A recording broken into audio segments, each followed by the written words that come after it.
नमस्कार दोस्तों, जय हिंद, वंदे मातरम। अपना सक्षम पॉइंट यूट्यूब चैनल पर एक बार फिर से आप सभी का हार्दिक स्वागत है। कल हमने एक बुक शुरू की थी रवि कुलरिया सर की मध्यकालीन भारतीय इतिहास वस्तुनिष्ठ की, जिसमें कल हमने पहला चैप्टर शुरू किया था मध्यकालीन भारतीय इतिहास के स्रोत, जिसमें हमने 140 क्वेश्चन किए थे। इसी चैप्टर के बाकी बचे जो क्वेश्चन है उस क्वेश्चन को हम आज की क्लास में करने वाले हैं। तो 141 नंबर क्वेश्चन से शुरू करते हैं आज की क्लास को।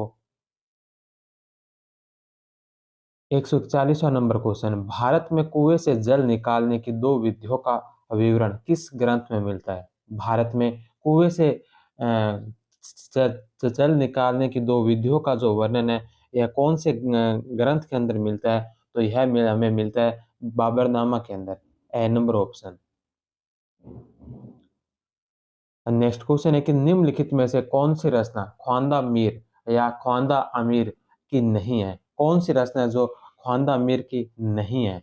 सबसे पहली नंबर है कानून हुमायूनी, दूसरे नंबर खुलासात उल अकबार और तीसरे नंबर हबीब उस सियार। ये तीनों रचनाएं जो ख्वांदा मीर की है। वहीं चौथी रचना जो तारीख हुमायूनी है, तारीख हुमायूनी है, इसके जो लेखक है वो है जौहर आफ्ताब जी। ये ख्वांदा मीर की नहीं है। ड नंबर ऑप्शन। तारीख हुमायूनी के लेखक जौहर आफ्ताब जी है। ख्वांदा अमीर या ख्वांदा मीर रोजत उस सफा के यशस्वी लेखक मीर ख्वांदा का नाती था। उसका असली नाम ग्यासुद्दीन था। इसका जन्म 1475 में हेरात में हुआ। मुस्लिम जगत के इतिहास पर उसने अपनी पहली प्रामाणिक पुस्तक खुलासात उल अखबार लिखी। इनकी अन्य पुस्तकें दस्तूर उल वुज़रा, हबीब उस सियार, कानून ए हुमायूनी, इसे हुमायूंनामा भी कहते हैं। 1534-35 में हुमायूं के मालवा व गुजरात अभियान के समय शाही शिविर में इनकी मृत्यु हुई। वह इनकी इच्छा अनुसार इन्हें निजामुद्दीन औलिया व अमीर खुसरो की कब्रों के निकट दफनाया गया। नेक्स्ट क्वेश्चन है कि हुमायूं के काल की एक महत्वपूर्ण रचना जिसका लेखक कोई विद्वान नहीं बल्कि हुमायूं का निजी सेवक या नौकर था। हुमायूं के काल की एक महत्वपूर्ण रचना जिसका जो लेखक है यह कोई विद्वान नहीं बल्कि यह हुमायूं हुमायूं का निजी सेवक या नौकर था। तो यह कौन सी रचना थी? तो यह थी तारीख ए हुमायूनी। जौहर आफ्ताब जी ने अकबर के आदेश पर 1586-87 में अपने ग्रंथ तज़किरात उल वाक़ियात की रचना शुरू की। जौहर की यह रचना कई नामों से जानी जाती है। इंडिया ऑफिस की प्रतिलिपि का नाम किताब ए जवाहर शाही है, जबकि खुदा बख्श लाइब्रेरी में इसकी पांडुलिपि को तारीख ए हुमायूनी कहा गया है। ब्रिटिश म्यूजियम की पांडुलिपि का नाम हुमायूं शाही बताया गया है, जो कि अ, तज़किरात का शेख इलाहाबाद फैजी सर हिंदी द्वारा संकलित रूप है। तज़किरात उल वाक़ियात में 33 अध्याय है।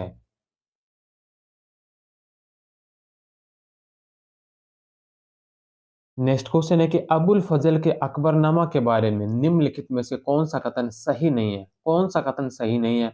उसने सामान्यतः अपने स्रोत का उल्लेख नहीं किया है। उसने कुछ अपरिपक्व टिप्पणियां की है। उसने सामान्यकरण नहीं किया है। ये तीनों सत्य है। वह कभी पंथ निरपेक्ष नहीं रहा। तो उसने अपने उल्लेख में कई जगह पंथ निरपेक्ष का उसका उल्लेख मिलता है, नहीं रहा, यह बात है जो गलत है। The number option.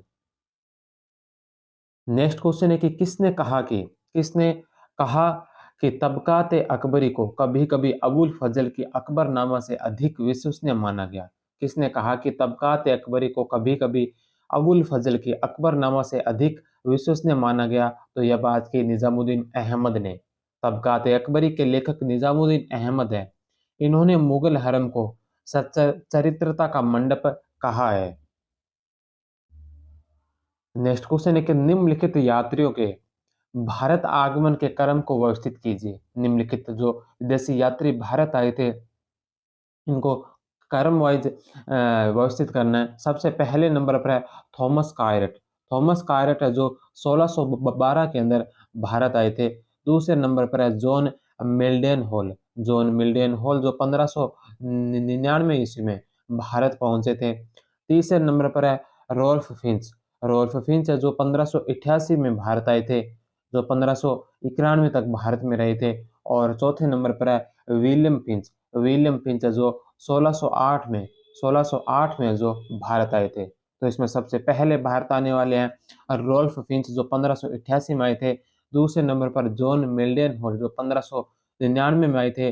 तीसरे नंबर पर विलियम फिंच जो 1608 में। और चौथे नंबर पर आएंगे थॉमस कार्यट जो 1612 के अंदर भारत आए थे। तो 3, 2, 4 और 1 ए नंबर ऑप्शन।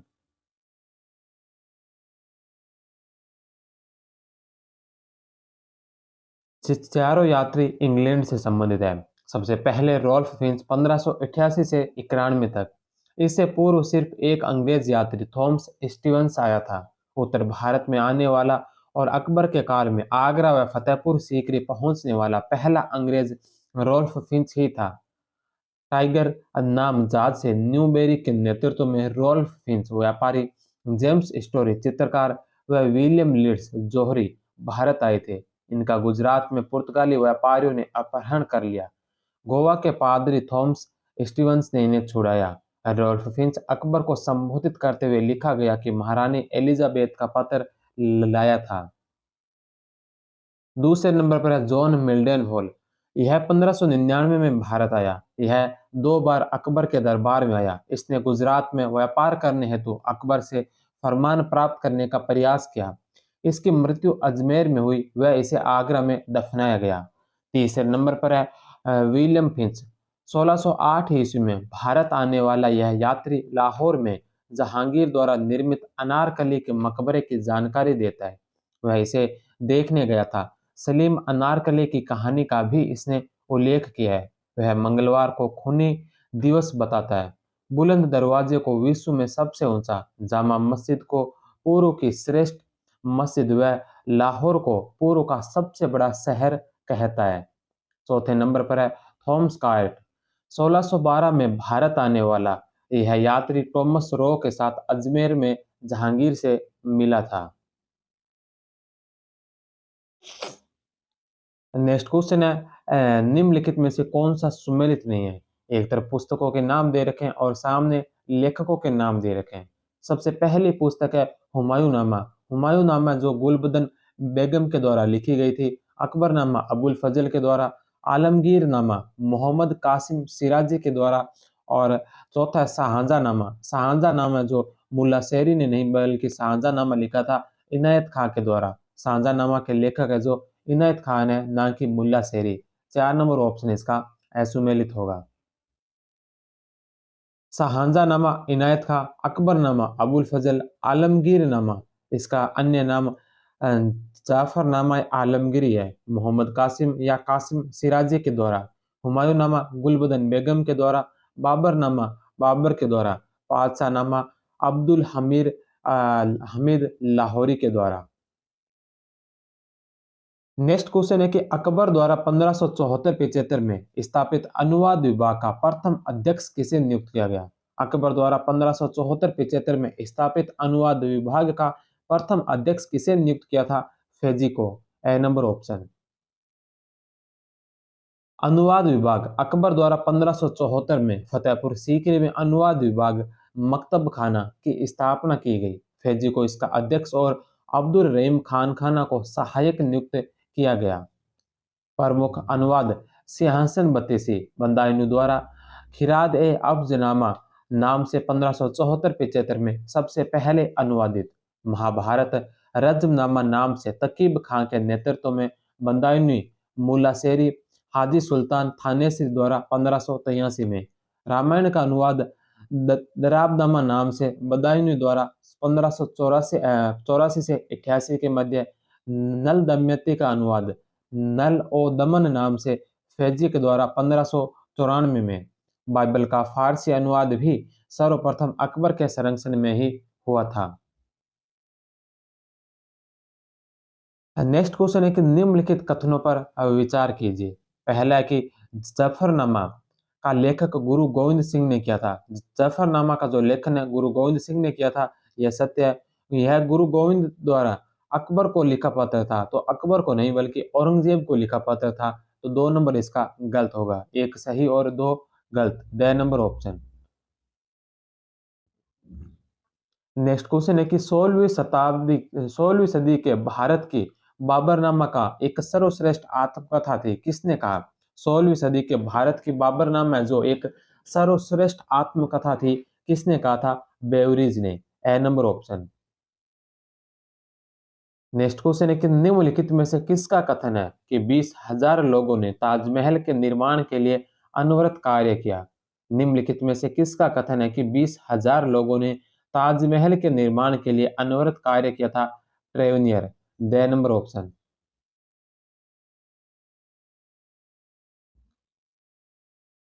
नेक्स्ट क्वेश्चन है कि निम्नलिखित में से किस यूरोपीय यात्री ने लिखा है कि नूरजहां ने अपनी छवि और प्रतिष्ठा बढ़ाने के लिए पूरे राज्य में जगह जगह विहार, उद्यान, महल और सराय बनाई?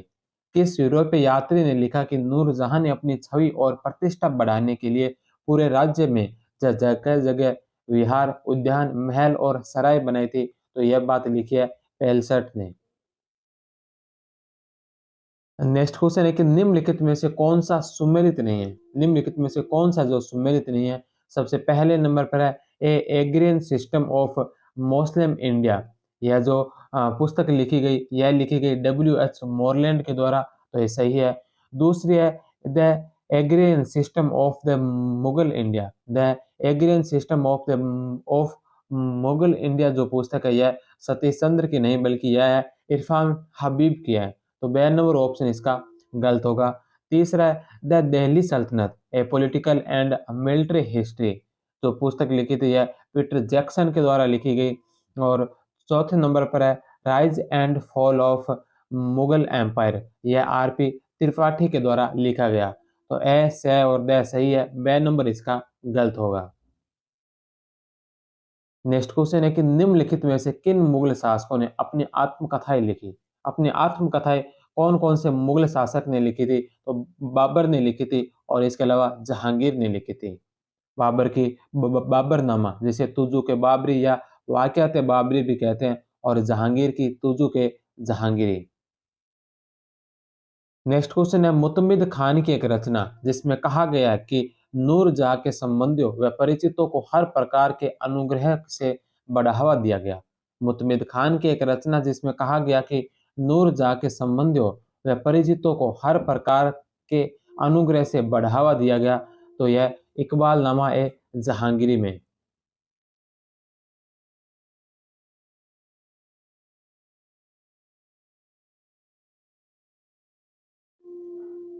नेक्स्ट क्वेश्चन है कि निम्नलिखित में से कौन सा सही नहीं है? कौन सा जो सही नहीं है? पहला कि अकबर के दरबार में जो पहला साहित्यिक कार्य हुआ वह उसके दादा द्वारा रचित बाबरनामा का फारसी में अनुवाद था, तो यह सही है। दूसरा बाबरनामा का अनुवाद अब्दुल रहीम खान खाना ने किया था जो बैरम खान के पुत्र व तुर्की भाषा के कवि थे, तो यह बात भी सत्य है। तीसरा कि हिंदवी को सूर सुल्तानों 1540-45 45 से 55 सूर सुल्तानों द्वारा अर्ध सरकारी भाषा का दर्जा दिया गया। बताया जाता है कि वह प्रथा लोदी सुल्तानों ने शुरू की थी। बाबर कहता है कि ज्यादातर अफगान फारसी नहीं बोलते थे, ये बात भी सत्य है। चौथा ऑप्शन है कि अकबर के दरबार में शेख याकूब फारसी के उन महान विद्वानों में से एक था जो ईरान से आकर भारत में बसा था। तो शेख याकूब जो है यह फारसी का महान विद्वान था, लेकिन यह ईरान से नहीं आया था बल्कि यह कश्मीर का निवासी था। इसका जन्म जो भारत के कश्मीर में हुआ था। द नंबर ऑप्शन इसका गलत होगा। नेक्स्ट क्वेश्चन है कि निम्नलिखित में से किस धार्मिक समुदाय ने भारत में छापे खाने की शुरुआत की? भारत में छापे खाने की शुरुआत जो कौन से धार्मिक समुदाय ने की थी? तो यह की थी जेसुइट्स ने। छह नंबर ऑप्शन। नेक्स्ट क्वेश्चन है कि निम्नलिखित में से किस विदेशी यात्री ने उत्तराधिकार के युद्ध के में दारा सिकों की ओर से भाग लिया? कौन से विदेशी यात्री ने उत्तराधिकार के युद्ध में दारा सिकों की ओर से भाग लिया था? तो यह लिया था निकोलो मनुची ने।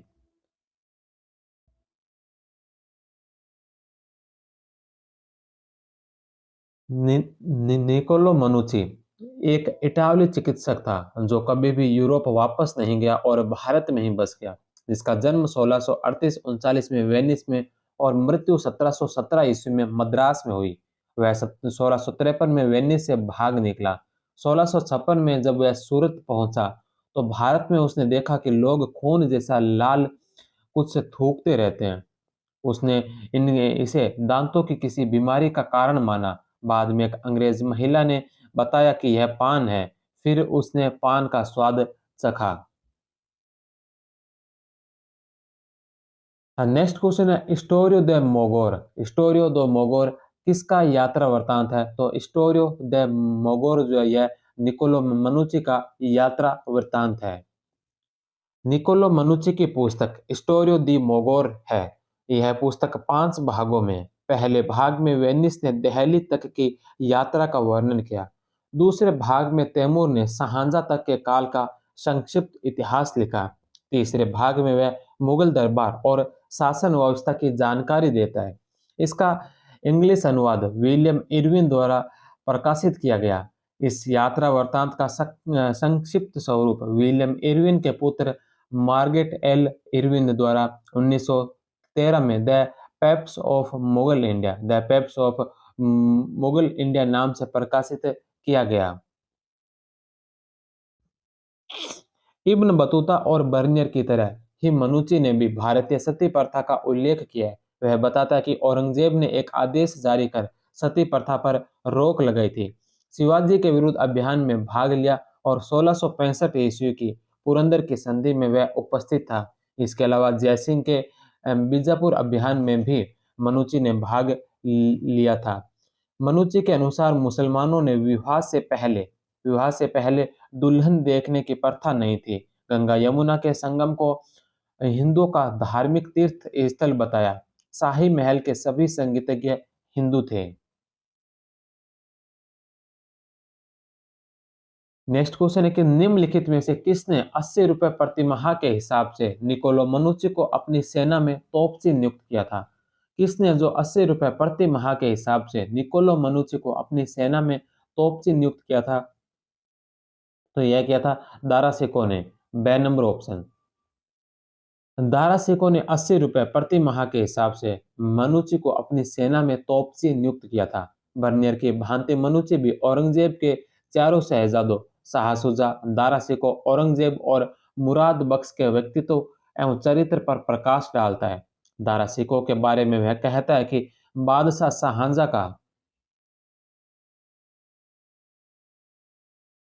शाहजहां का प्रथम पुत्र एक शानदार व्यक्तित्व और सरल स्वभाव वाला पुरुष था। वह सुंदर आकृति का, प्रसन्नचित्त, वार्तालाप में नम्र, हाजिर जवाब, असाधारण स्वतंत्र विचार वाला, उदार व दयालु था। वह औरंगजेब के कट्टर आलोचक था। शाहजहां के बारे में वह कहता है कि वह अपने पदाधिकारियों पर निगाह रखता था और कर्तव्य पालन में थोड़ी सी चूक होने पर उन्हें बड़े कठोर दंड देता था। नेक्स्ट क्वेश्चन है कि हबीब उल सियार का लेखक जिसे हुमायूं ने अमीर उल अकबार की उपाधि दी थी। अमीर हबीब उल सियार का लेखक कौन था जिसे हुमायूं ने अमीर उल अकबार की उपाधि दी थी? तो यह था Khwandamir. 6 number option. Abdul Qadir Badauni के संबंध में निम्नलिखित में से कौन सा कथन असत्य है? अब्दुल कादिर बदायूनी के संबंध में निम्नलिखित में से कौन सा कथन असत्य है? उसका जन्म 1540 में टोडा राजस्थान में हुआ था। अकबर की नीतियों का आलोचक था। उसने मुंतखब उतवारिक की रचना की थी। मुंतखब उतवारिक की रचना अब्दुल कादिर बदायूनी ने की थी। वह गुलरुखी उपनाम से रचनाएं लिखता था। तो गुलरुखी उपनाम से जो रचनाएं लिखते थे वह लिखता था सिकंदर लोदी, ना कि अब्दुल कादिर बदायूनी। बदायूनी में जो कादिरी या तखलुस नाम से रचनाएं करता था, इसलिए द नंबर ऑप्शन इसका गलत होगा। गुलरुखी उपनाम से सिकंदर लोदी की रचनाएं करता था। बदायूनी काव्य में कादिरी या तखलुस नाम से रचनाएं करता था। वह फारसी, अरबी व संस्कृत का ज्ञाता था। अकबर ने उसे मदद ए मास के रूप में बदायूं में 10,000 बीघा जमीन दी और बदायूं के कारण बदायूनी कहलाया। अकबर ने उसे इमाम या मुफ्ती नियुक्त किया। वह इस्लाम के खिलाफ अकबर की उदारवादी नीतियों का आलोचक था। उसकी पुस्तक में अकबर की घोर आलोचना है और यह जहांगीर के काल में प्रकाशित की गई। अब मुंतखब और तारीख के तीन भाग हैं। पहले भाग में सुबुक्तगीन से हुमायूं तक के काल का विवरण है। दूसरे भाग में अकबर के शासनकाल के शुरुआती 40 वर्षों का विवरण है। तीसरे भाग में अकबर के दरबार के शेखों, विद्वानों, कवियों, हकीमों आदि का विवरण है। नेक्स्ट क्वेश्चन है कि निम्नलिखित में से कौन सी रचना बदायूनी की नहीं है। इनमें से कौन सी रचना है जो बदायूनी की नहीं है। सबसे पहले नंबर पर है तबकात अकबरी। तो तबकात अकबरी जो बदायूनी की नहीं बल्कि तबकात अकबरी ख्वाजा निजामुद्दीन अहमद की रचना है। तो पहला ही ऑप्शन इसका गलत होगा। दूसरी किताबुल अहादीस, तीसरी निजात उर रसीद और चौथी मुंतखब उत तवारिक। ये तीनों रचनाएं बदायूनी की है। तबकात अकबरी ख्वाजा निजामुद्दीन अहमद की रचना है। बदायूनी की रचनाएं नामे खिरद अफजा संस्कृत के ग्रंथ सिंहासन बत्तीसी का फारसी अनुवाद है, जो उसने अकबर की आज्ञा से 1574 में शुरू किया था और 1582 में समाप्त किया। अकबर ने उसे अथर्ववेद का अनुवाद करने की आज्ञा दी, परंतु यह वेद कठिन था, इसलिए बदायूनी को इसे बीच में ही छोड़ना पड़ा। किताबुल अहादीस उसकी पहली मूल कृति थी, जो उसने 1578 में अकबर को समर्पित की। इस रचना में उसने लगभग 7 वर्ष लगाए हैं। इसमें 40 हदीसें हैं, जिनमें जिहाद की विशेषता बताई गई है। इस पुस्तक का अब कोई पता नहीं चलता। 1582 में अकबर ने तारीख अल्फी लिखने का आदेश दिया, जिसमें इस्लाम की पहली सहस्त्राब्दी का विवरण लिखा जाना था। पहले 35 वर्षों का हाल 7 व्यक्तियों को संयुक्त रूप से लिखना था, जिसमें बदायूनी भी एक था। ग्रंथ के पूरा होने पर 1588-89 में बदायूनी को इसे सुधारने का काम सौंपा गया। 1582-83 में अकबर ने इसे संपूर्ण रामायण का फारसी में अनुवाद करने की आज्ञा दी। बदायूं की रामायण में वर्णित निरर्थक कथाओं के प्रति अत्यधिक अरुचि थी, परंतु फिर भी उसने इसके महत्वपूर्ण अंशों का अनुवाद किया। अकबर उसके अनुवाद से प्रसन्न था, इसलिए उसने उसे उसे ही इसकी प्रस्तावना लिखने का कार्य सौंपा, जिसको उसने किसी प्रकार से टाल दिया। इसी समय अकबर ने उसे महाभारत का फारसी अनुवाद करने की भी आज्ञा दी। यह अनुवाद मुख्य रूप से नकीब खां के सुपुर्द था, किंतु बदायूं को भी इस कार्य में सहायता करने को कहा गया। इस अनुवाद को रज्मनामा की संज्ञा से पुकारा गया। 1591-92 ईस्वी में कुछ अन्य विद्वानों के साथ जामिया रसीदी का अरबी से फारसी भाषांतर एवं उसके संक्षिप्त संस्करण की तैयारी का आदेश मिला। इसमें उसने अबुल फजल से परामर्श करने का आदेश भी मिला। इसके पश्चात बदायूं ने बहरुल असमार की रचना की। कश्मीर के सुल्तान जैनुल आबदीन के आदेशानुसार संस्कृत की कुछ कहानियों का एक संग्रह तैयार किया गया। बहरुल असमार उन्हीं कहानियों का फारसी संस्करण है। इस ग्रंथ का अब कोई पता नहीं चलता। उपयुक्त समस्त ग्रंथों की रचना बदायूं ने अकबर के आदेशानुसार की थी। स्वयं अपनी पहल पर लिखी पुस्तकों में निजातुर रसीद में उसने ऐतिहासिक कहानियों तथा सुन्नी धर्म के संबंधित समस्याओं के बारे में लिखा। महदी आंदोलन की भी इसमें चर्चा की गई। बदायूं का सबसे महत्वपूर्ण ग्रंथ मुत्खो उत्तवारिक है, जिसको उसने 5 वर्ष के अथक परिश्रम के बाद 1595-96 में पूरा किया और इसके कुछ समय बाद ही उसकी मृत्यु हो गई। नेक्स्ट क्वेश्चन है काजियों के मार्गदर्शन के लिए प्रामाणिकृत हनफी फिकह से महत्वपूर्ण उद्धरणों को निकालकर उन्हें संकलित करने का जो काम औरंगजेब ने करवाया था, उस ग्रंथ का क्या नाम था? तो उस ग्रंथ का नाम था फतवा ए आलमगिरी। नेक्स्ट क्वेश्चन है इस्लाम के 1000 वर्षों के इतिहास लेखन हेतु अकबर के निर्देश पर किस पुस्तक की रचना की गई? इस्लाम के 1000 वर्षों के इतिहास लेखन हेतु अकबर ने कौन सी पुस्तक लिखने का निर्देश दिया था? तो यह पुस्तक लिखी गई थी तारीख ए अल्फी।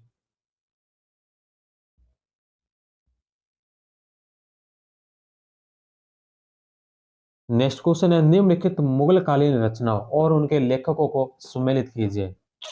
एक तरफ मुगल कालीन रचनाएं दे रखी है, सामने उनके लेखकों के नाम है। सबसे पहले नंबर पर है जुबदत उल तवारिक। जुबदत उल तवारिक जो नुरुक हक की है। दूसरे नंबर पर है तारिक ए हुमायूं। तारिक ए हुमायूं जो बायजीद सुल्तान की है।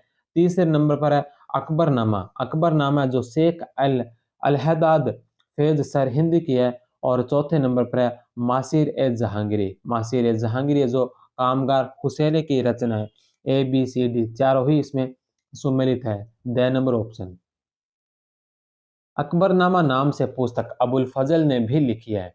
और शेख शेख अल अलहदाद फैज सरहिंदी ने लिखी है। इसी प्रकार शाहजहानामा नाम से पुस्तक इनायत खान ने भी लिखी है। और मोहम्मद सादिक खान ने भी लिखी है।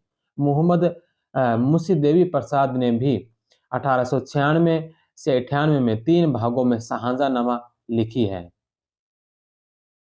नेक्स्ट क्वेश्चन है कि निम्नलिखित पुस्तकों व लेखकों को सुमेलित कीजिए। निम्नलिखित पुस्तकों और लेखकों को जो सुमेलित कीजिए। एक तरफ पुस्तकें दे रखी है और सामने उनके लेखक हैं।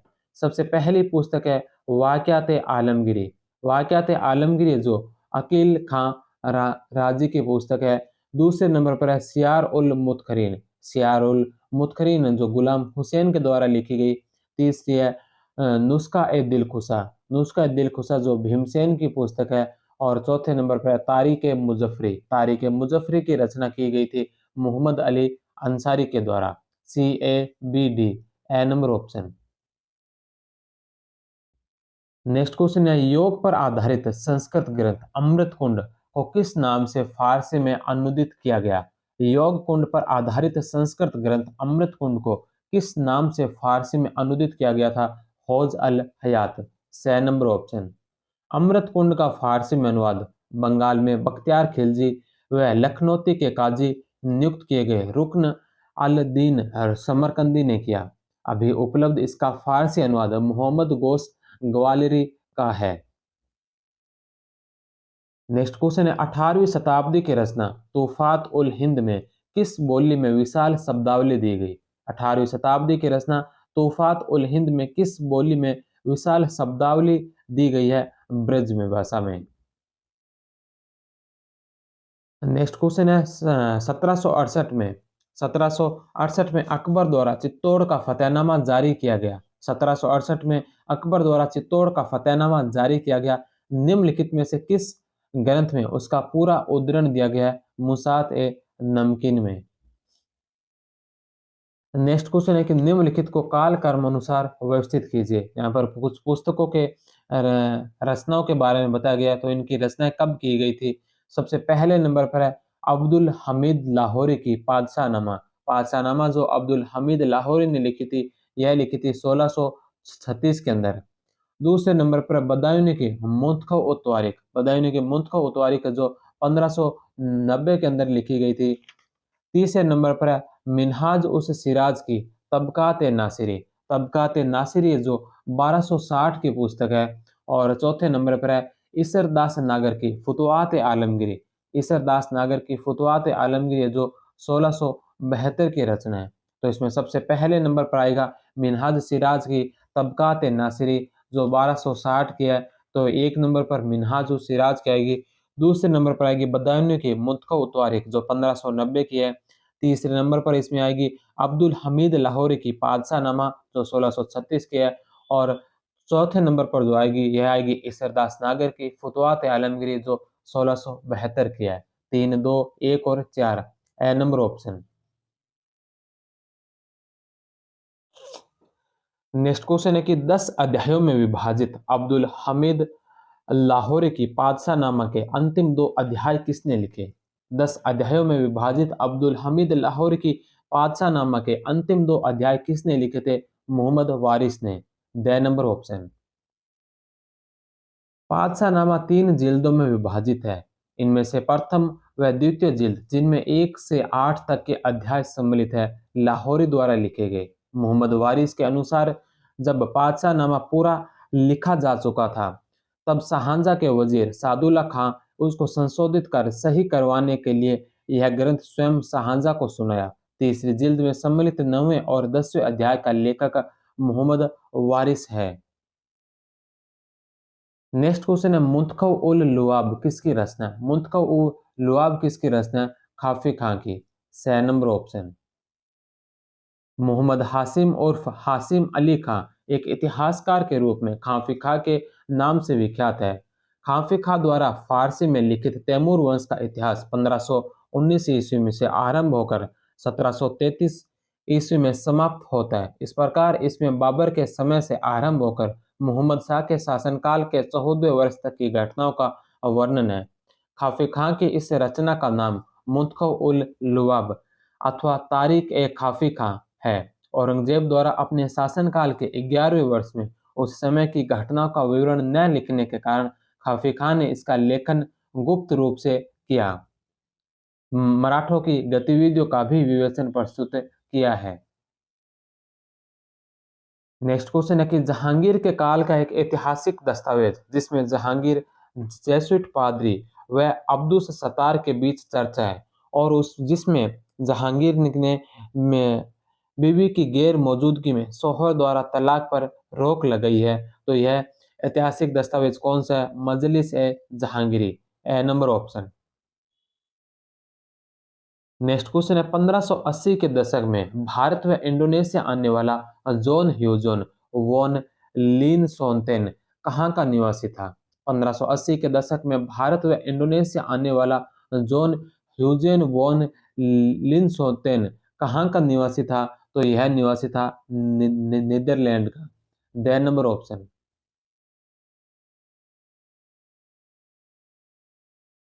नेक्स्ट क्वेश्चन है, शाहजहां के काल का इतिहास किस शायर ने अम्ल ए साहले में लिखा? शाहजहां के काल का इतिहास कौन से शायर ने अम्ल ए साहले में लिखा था? तो यह लिखा था मोहम्मद साहले ने। नेक्स्ट क्वेश्चन है, a journey beyond the three seas. A journey beyond the three seas किस यात्री की पुस्तक है? तो यह एथनासियस निकेतन की पुस्तक। अफानासी या एथनासियस निकेतन यह रूसी यात्री 1666 से 1672 तक भारत में रहा था। यह मध्यकाल में भारत आने वाला पहला ज्ञात रूसी यात्री था। वह घोड़ों का व्यापारी था जो बहमनी शासक मोहम्मद तृतीय के काल में बहमनी साम्राज्य में आया था।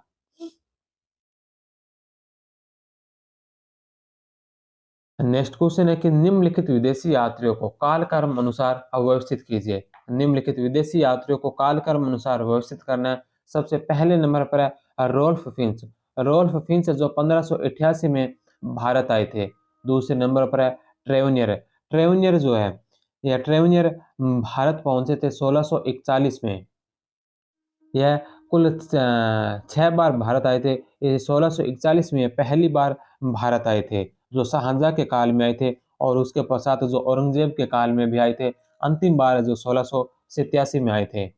तीसरे नंबर पर है विलियम हॉकिंस। विलियम हॉकिंस है जो 1608 में भारत आए थे। और चौथे नंबर पर है टॉमस रो। टॉमस रो है जो 1615 के अंदर भारत आए थे। तो इसमें सबसे पहले रॉल्फ फिंच आएंगे जो 1588 के हैं। दूसरे नंबर पर विलियम हॉकिंस जो 1608 में। तीसरे नंबर पर टॉमस रो जो 1615 में। और चौथे नंबर पर ट्रेवनियर जो 1641 में आए थे। 1641 से लेकर 1687 तक है जो 6 बार भारत की यात्राएं की थी। तो 1, 3, 4 और 2 the number option. Ralph Fitch Akbar के काल में 1588 से 91 तक भारत में रहे। विलियम हॉकिंस जहांगीर के काल में 1608 से 1613 तक। सर टॉमस रो यह भी जहांगीर के काल में 1615 से लेकर 1619 तक है जो भारत में रहे। और ट्रेवनियर ट्रेवनियर जो शाहजहां व औरंगजेब के काल में 6 बार 1641 से 1687 तक भारत आए थे। नेक्स्ट क्वेश्चन है कि जियां बैप्टिस्ट ट्रेवनियर के संबंध में जियां बैप्टिस्ट ट्रेवनियर के संबंध में कौन सा कथन असत्य है या सत्य नहीं है? कौन सा कथन असत्य है? तो सबसे पहला है कि वह शाहजहां और औरंगजेब के काल में 6 बार भारत आया। ट्रेवनियर जो शाहजहां और औरंगजेब के काल में 6 बार भारत आया था। दूसरा उसकी कृति सिक्स वॉयजेज 1676 में प्रकाशित हुई थी। तीसरा वह मूलतः डॉक्टर था। ट्रेवनियर डॉक्टर नहीं था। ट्रेवनियर जो जोहरी और व्यापारी था, जोहरी व व्यापारी था, ना कि डॉक्टर। 6 नंबर ऑप्शन इसका गलत होगा।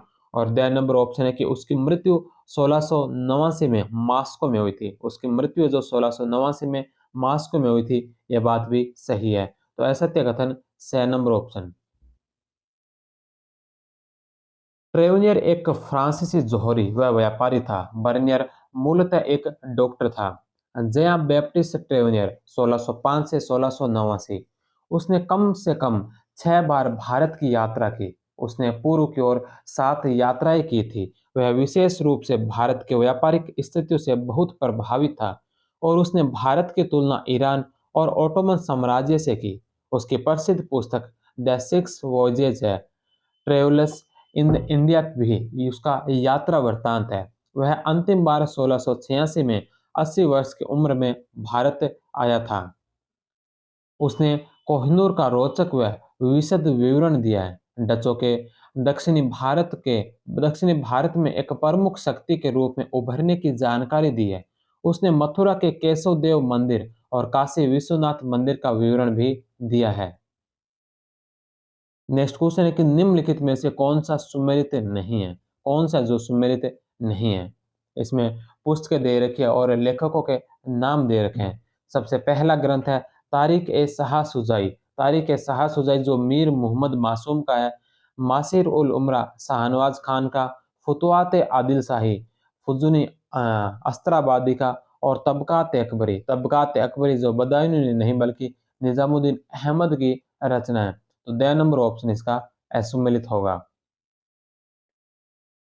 नेक्स्ट क्वेश्चन है कि निम्नलिखित पुस्तकों और लेखकों को सुमेलित कीजिए। निम्नलिखित पुस्तकों और लेखकों को जो सुमेलित करना है। सबसे पहली पुस्तक है the central structure of the Mughal empire. The central structure of the Mughal empire जो इब्न हसन की पुस्तक है। दूसरे नंबर पर है India at the death of Akbar. India at the death of Akbar जो मोरलैंड का ग्रंथ है। तीसरे नंबर पर है the Mughal nobility under Aurangzeb. The Mughal nobility under Aurangzeb यह जो रचना है यह एम अतहर अली की है। और चौथे नंबर पर है the provincial government of the Mughals. यह जो ग्रंथ लिखा था यह लिखा था पी सरन के द्वारा। तो डी, बी, ए और सी 6 नंबर ऑप्शन। नेक्स्ट क्वेश्चन है चचनामा और बाबरनामा क्रमशः किस भाषा में लिखे गए। चचनामा और बाबरनामा जो क्रमशः कौन से भाषा में लिखे गए थे। तो चचनामा लिखा गया था अरबी में और बाबरनामा लिखा गया था तुर्की के अंदर। नेक्स्ट क्वेश्चन है कि 17वीं शताब्दी में आगरा आने वाला डच यात्री कौन था। 17वीं शताब्दी में आगरा आने वाला डच यात्री फ्रांसिस्को पेलसट। बे नंबर ऑप्शन। 17वीं शताब्दी में भारत आने वाला डच यात्री फ्रांसिस्को पेलसट था। अन्य तीनों यात्री पीटर मुंडी इंग्लैंड का, निकोलो मनुची इटली का, मंडेलस्लो जर्मनी भी 17वीं शताब्दी में भारत आए थे। नेक्स्ट क्वेश्चन है कि सती प्रथा का विवरण देते हुए कौन सा यात्री लिखता है कि विधवाओं को नशीली दवा देकर बेहोश कर दिया जाता था ताकि उन्हें जलने पर दर्द महसूस न हो और अर्ध बेहोशी की अवस्था में ही उन्हें चेतावनी, प्रार्थना और आश्वासन के साथ चिता पर धकेल दिया जाता था। उन्हें सामान्यतः बलपूर्वक ही चिता पर बिठाया जाता था। यदि वह चिता से कूदकर भागने की कोशिश करती तो उन्हें डंडों से ऐसा करने के लिए रोका जाता था। तो ऐसा विवरण कौन देता है। तो यह विवरण दिया था एंटोनियो मॉन्सेरेट ने। एंटोनियो मॉन्सेरेट 1536 से 1600 ईस्वी। यह एक पुर्तगाली पादरी था जिसका जन्म स्पेन में हुआ था। यह कई वर्षों तक अकबर के दरबार में रहा। इसने लिखा है कि भारत के नगर दूर से देखने पर बड़े सुहावने लगते हैं किंतु अंदर से देखे तो संकरे और बेतरतीब नजर आते हैं। इसने लाहौर शहर का विस्तृत वर्णन किया है। वह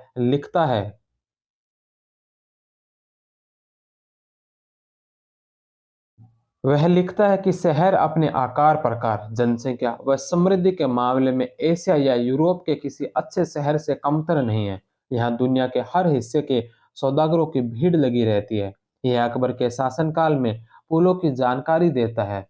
जिन पर यातायात की निगरानी के लिए अलग से अधिकारी होते थे और हाथियों को पुल पर से पार नहीं होने दिया जाता था। यह मुगल कालीन डाक व्यवस्था का विवरण देता है। साथ ही यह भी बताता सॉरी साथ ही यह भी बताता है कि घोड़ों का व्यापार शाही अनुमति के बिना नहीं हो सकता। नेक्स्ट क्वेश्चन है कि इंग्लिश यात्री पीटर मुंडी किसके काल में भारत आया था? तो यह आया था शाहजहां के काल में। पीटर मुंडी 1600 से 1667 इंग्लैंड से यह शाहजहां के समय लगभग 1628 से 34 के मध्य भारत आया था। उसने 1630 से 32 में दक्कन गुजरात में पड़े अकाल का विवरण दिया है। नेक्स्ट क्वेश्चन है कि जहांगीर के बारे में किसने लिखा कि उसके व्यक्तित्व में क्रूरता और विनम्रता का अद्भुत विरोधाभास है। वह जहां भी रहता उसके लिए गंगा जल की व्यवस्था की जाती थी। किसने लिखा था जहांगीर के बारे में कि उसके व्यक्तित्व में क्रूरता और विनम्रता का अद्भुत विरोधाभास है। वह जहां भी रहता उसके लिए गंगा जल की व्यवस्था की जाती थी। तो यह लिखा था एडवर्ड टेरी ने। 6 नंबर ऑप्शन। एडवर्ड टेरी उसने अपना यात्रा वृत्तांत a voyage to East Indies Prince of Wales Charles प्रथम को भेंट किया। जहांगीर के बारे में वह लिखता है कि उसके व्यक्तित्व में क्रूरता और विनम्रता का अद्भुत विरोधाभास है। वह जहां भी रहता था उसके लिए गंगा जल की व्यवस्था की जाती थी। वह भारत से वस्तुओं के निर्यात के बदले सोने चांदी लेने के बारे में कहता है कि जैसे सारी नदियां पानी ले जाकर सागर में उड़ेल देती है, उसी तरह चांदी के अनेक स्रोत चांदी लाकर शाही खजाने में डाल देते हैं, जो वहीं ठहर जाती है। टेरी ने भारतीयों को सच्चा और ईमानदार बताया। साथ ही उसने लिखा है कि राजपूत, बलूची और पठान बड़े स्वामी भक्त होते हैं। नेक्स्ट क्वेश्चन है कि निम्नलिखित कथनों पर विचार कीजिए। दो कथन दे रखे हैं। सबसे पहला है कि कथन ए है कि बाबरनामा तुर्की भाषा में लिखी गई। बाबरनामा जो तुर्की भाषा में लिखी गई, यह बात सत्य है। तुर्की मुगल दरबार की राजभाषा थी। तो मुगल दरबार की जो राजभाषा यह तुर्की नहीं थी बल्कि मुगल दरबार की राजभाषा थी फारसी।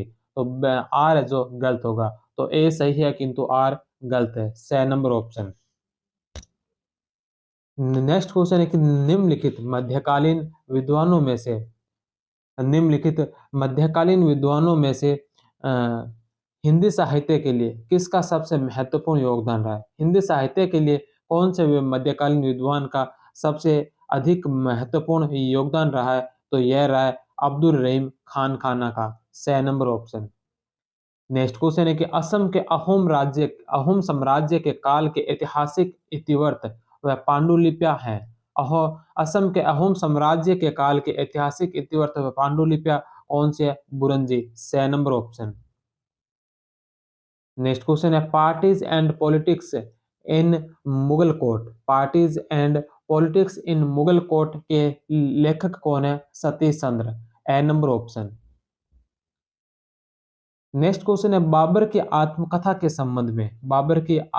के संबंध में किसने कहा कि बाबर की आत्मकथा एक अनमोल ग्रंथ है, जिसकी तुलना संत ऑगस्टाइन और रूसो के स्वीकृति पत्रों तथा गिबन और न्यूटन की आत्मकथाओं से की जाती है।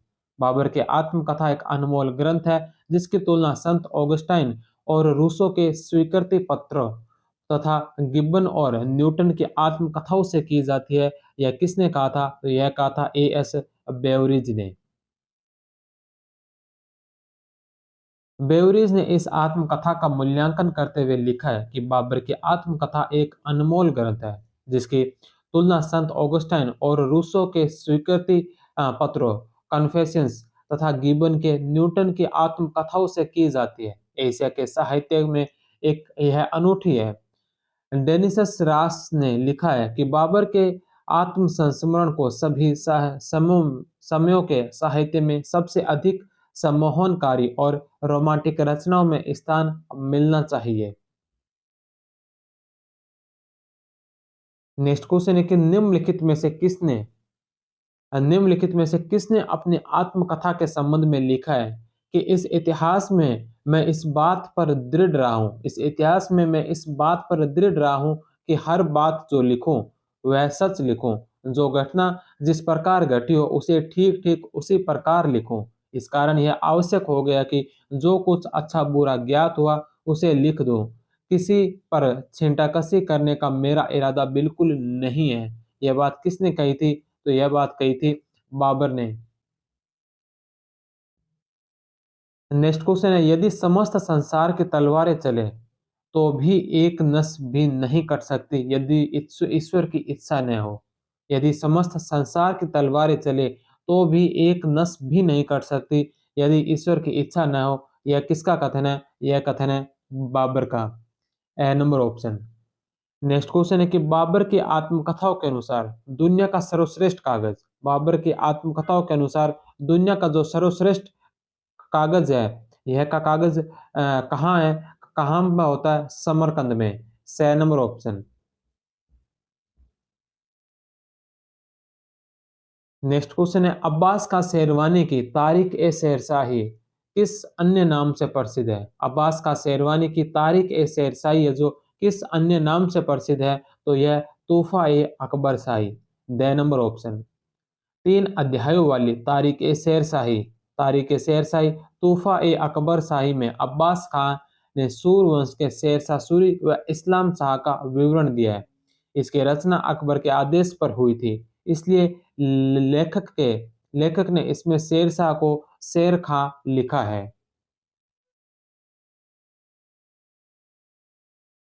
नेक्स्ट क्वेश्चन है कि अबुल फजल की मृत्यु कब हुई थी? अबुल फजल की मृत्यु हुई थी 1602 ईस्वी में। नेक्स्ट क्वेश्चन है कि मुगल साम्राज्य की घरेलू दुनिया व हरम की जानकारी का मुख्य स्रोत है। मुगल साम्राज्य की घरेलू दुनिया और हरम की जानकारी का प्रमुख स्रोत कौन सा है? हुमायूं नामा। स नंबर ऑप्शन। नेक्स्ट क्वेश्चन है कि निम्न में से कौन से कथन सही है? सत्य कथन कौन से हैं? पहला कि चचनामा मूलतः अरबी भाषा में लिखी गई। चचनामा जो मूलतः अरबी भाषा में लिखी गई थी, यह सही है। मोहम्मद अली बिन अबू बकर कोफी ने इसका फारसी में अनुवाद किया था। चचनामा मूलतः अरबी में लिखी गई, उसके बाद कोफी के द्वारा फारसी में अनुवाद किया गया। यह अरबों की सिंध विजय की जानकारी का मूल स्रोत है। तो तीनों ही ऑप्शन इसके राइट होंगे। The number option. Mohammad Ali Abu Bakr Kufi ने नसीरुद्दीन कुबाचा के काल में इसका फारसी अनुवाद किया। अरबी में इस पुस्तक का नाम फतेहनामा ए सिंध मिलता है। नेक्स्ट क्वेश्चन है कि निम्नलिखित में से कौन सा विदेशी यात्री एक जेसुइट मिशनरी था? निम्नलिखित में से कौन सा विदेशी यात्री है जो एक जेसुइट मिशनरी था? तो यह था रॉबर्टो नोबिली। ए नंबर ऑप्शन। नेक्स्ट क्वेश्चन है, बाबरनामा में बाबर 5 मुस्लिम और 2 हिंदू राज्यों का उल्लेख करता है। बाबरनामा में 5 मुस्लिम और 2 हिंदू राज्यों का उल्लेख करता है। निम्नलिखित में से किस मुस्लिम राज्य का उल्लेख बाबर ने नहीं किया? तो इसमें से कौन सा मुस्लिम राज्य है जिसका उल्लेख बाबर ने नहीं किया था? तो जौनपुर का नहीं किया और कश्मीर का नहीं किया। गुजरात, बंगाल और बहमनी, इन तीनों मुस्लिम राज्यों का उल्लेख बाबर ने किया था। जौनपुर और कश्मीर का उल्लेख नहीं किया। 4 और 5, the number option. Babur Bahmani, Bengal, Malwa, Gujarat, Agra या दिल्ली, जो इब्राहिम लोदी का शासन था, इन 5 मुस्लिम राज्यों और विजयनगर व मेवाड़ 2 हिंदू राज्यों का उल्लेख करता है। नेक्स्ट क्वेश्चन है कि निम्नलिखित में से कौन सा विदेशी यात्री है और विदेशी यात्री आगरा और फतेहपुर सीकरी दोनों को लंदन से बड़ा बताता है? तो यह बताता है रोल्फ फिंच। वह यह भी बताता है कि फतेहपुर सीकरी आगरा से भी बड़ा है।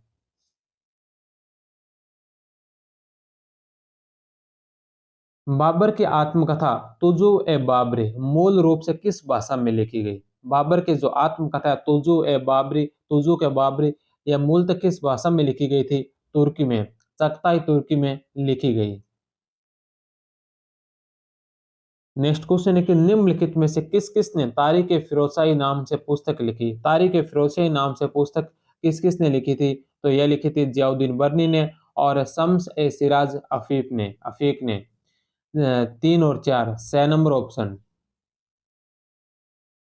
नेक्स्ट क्वेश्चन है कि निम्नलिखित रचनाओं और उनके लेखकों को सुमेलित कीजिए। निम्नलिखित रचनाओं और उनके लेखकों को जो सुमेलित कीजिए। सबसे पहली जो रचना है तारिक ए यामिनी की जो रचना की थी यह उत्बी के द्वारा की गई। दूसरे नंबर पर है ताज उल मासिर की जो रचना की थी, ताज उल मासिर की रचना की गई थी हसन निजामी के द्वारा। तीसरे नंबर पर है फतवा जहांदीरी जो बरनी की रचना है।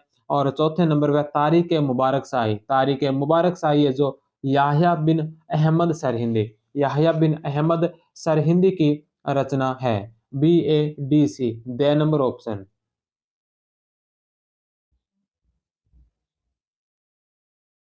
निम्नलिखित में से कौन कौन सी पुस्तकें अमीर खुसरो से संबंधित है? निम्नलिखित में से कौन कौन सी पुस्तकें जो अमीर खुसरो से संबंधित है? किरान उस साइदान या सेदान, मिफ्ता उल फुतू, नूह सिपेर और तुगलकनामा। ये चारों ही जो पुस्तकें ये अमीर खुसरो की पुस्तकें हैं। The number option. सभी खुसरो की किताबें हैं। इसके अलावा भी आसिका जो देवल रानी और खिज्र खां पर लिखी गई, खजाइन उल फुतू, एजाज ए खुसरवी भी महत्वपूर्ण पुस्तकें अमीर खुसरो की है। नेक्स्ट क्वेश्चन है कि निम्नलिखित में से कौन सी पुस्तक वहीं से शुरू होती है? निम्नलिखित में से कौन सी पुस्तक वहीं से शुरू होती है जहां मिनहाज की तबकात नासिरी समाप्त होती है? तो तबकात नासिरी जहां समाप्त होती है वहां से कौन सी पुस्तक की शुरुआत होती है? तारीख फिरोज शाही। ए नंबर ऑप्शन।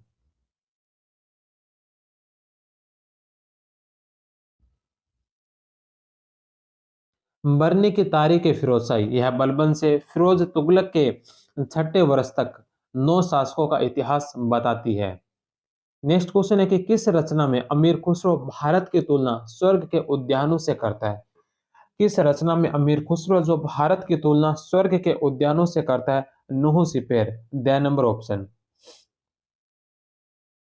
नेक्स्ट क्वेश्चन है कि निम्नलिखित में से किस मध्यकालीन इतिहासकार ने नात ए मोहम्मदी नाम से पैगंबर मोहम्मद की जीवनी लिखी? किस मध्यकालीन इतिहासकार ने जो नात ए मोहम्मदी नाम से पैगंबर मोहम्मद की जीवनी लिखी है? तो यह लिखी है बर्नी ने। The number option. Next question है कि अकबर के काल में तुजुक बाबरी का 2 बार फारसी में अनुवाद हुआ। अकबर के काल में तुजुक बाबरी का 2 बार फारसी में अनुवाद हुआ। ये दो अनुवादक कौन थे? तो ये अनुवादक थे मिर्जा पायदा हसन गजनवी और अब्दुल रहीम खान खाना। 3 और 4 6 नंबर ऑप्शन। शेख जैन वफाई ख्वाफी ने फारसी में पहली बार इसका अनुवाद बाबर के समय किया। अकबर के समय अकबर के समय 2 बार अनुवाद हुआ। पहला पायदा हसन गजनवी ने और दूसरा अब्दुल रहीम खान खाना ने। चौथी बार फारसी में अबू तालिब तुर्वती ने शाहजहां के समय अनुवाद किया था।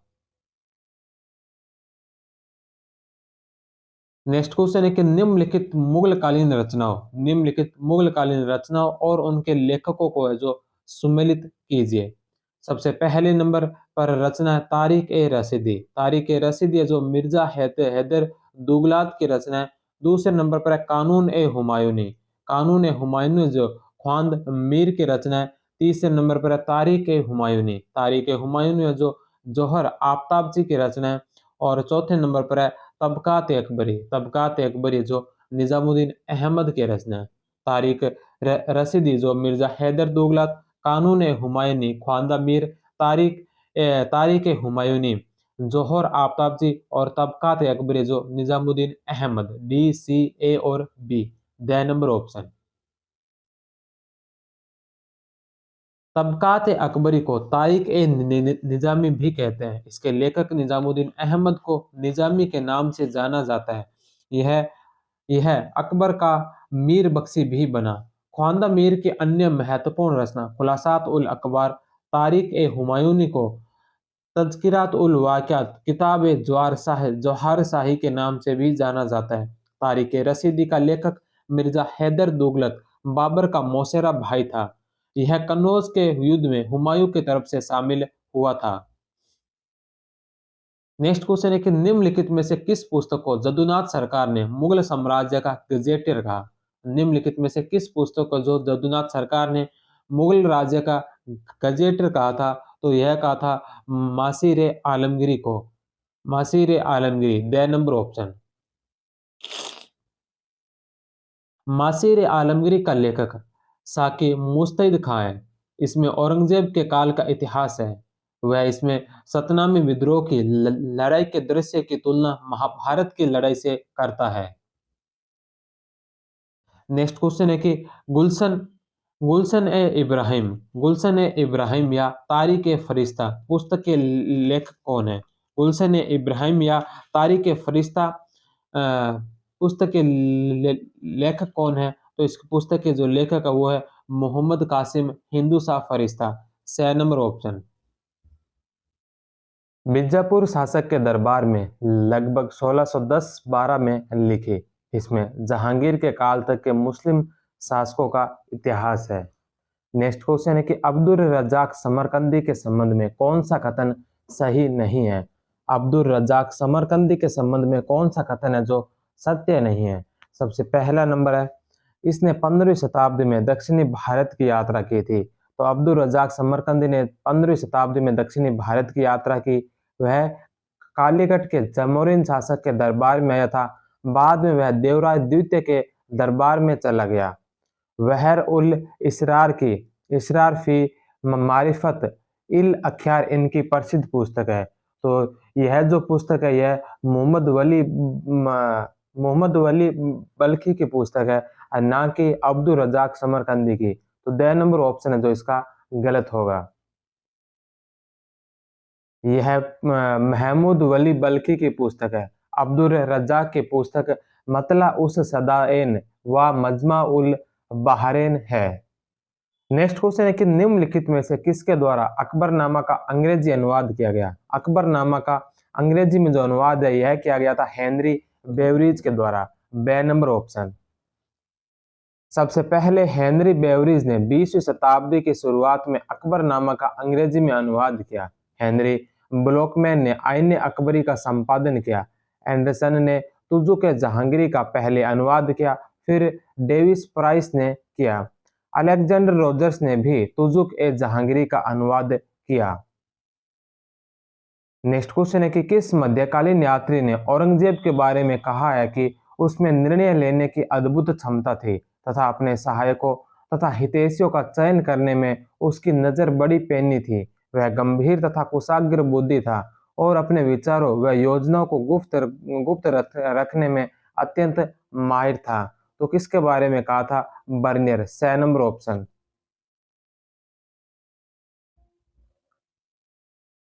नेक्स्ट क्वेश्चन है कि निम्न कथनों पर विचार कीजिए। इन 4 कथनों में से बताना है कि कौन कौन से कथन है जो सही है।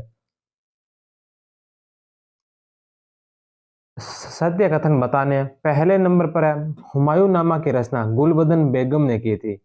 गुलबदन बेगम ने जो हुमायूं नामा की रचना की थी यह सही है। दूसरा, गुलबदन बेगम बाबर की बहन थी। गुलबदन बेगम है जो बाबर की बहन नहीं बल्कि यह हुमायूं की बहन थी, बाबर की पुत्री थी। 2 नंबर ऑप्शन इसका गलत होगा। तीसरा, यह रचना फारसी भाषा में है।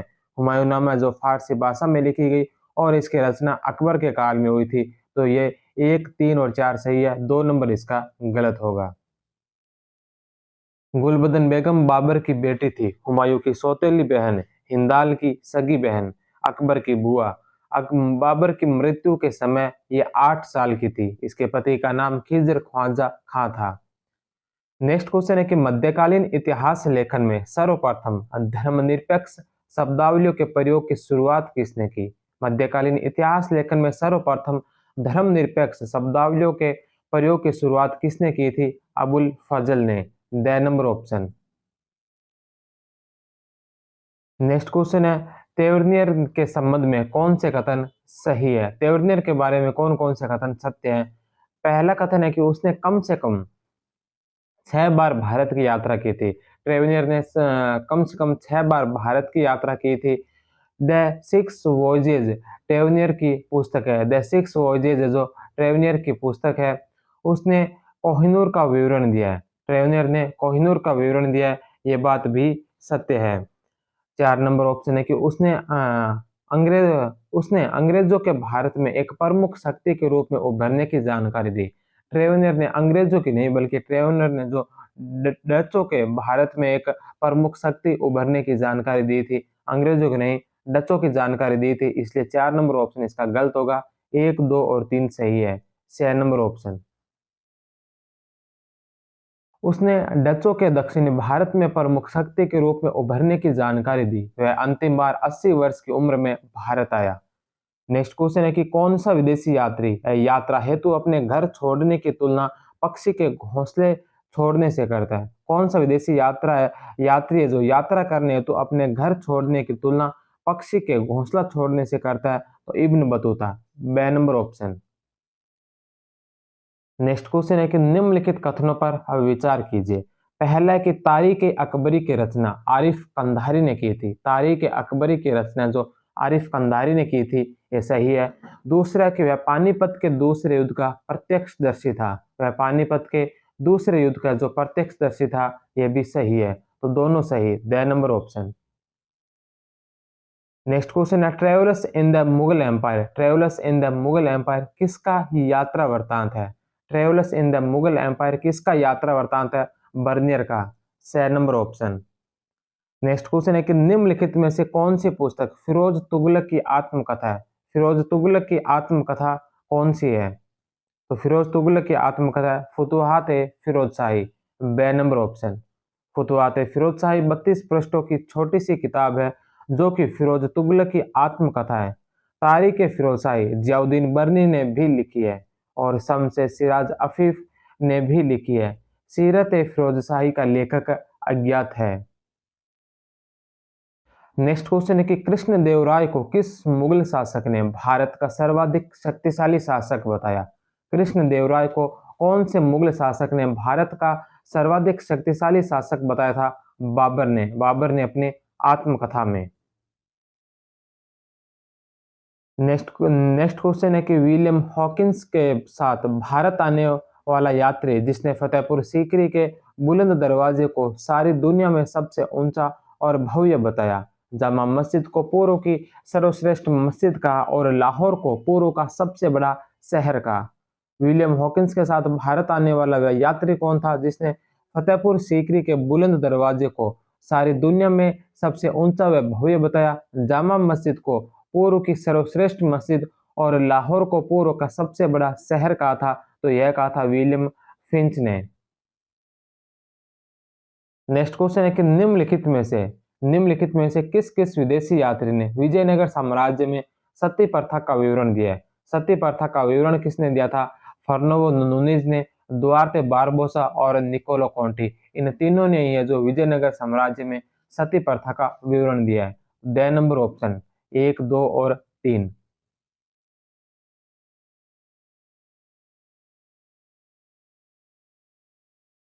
नेक्स्ट क्वेश्चन है कि औरंगजेब के काल का सरकारी इतिहासकार कौन था?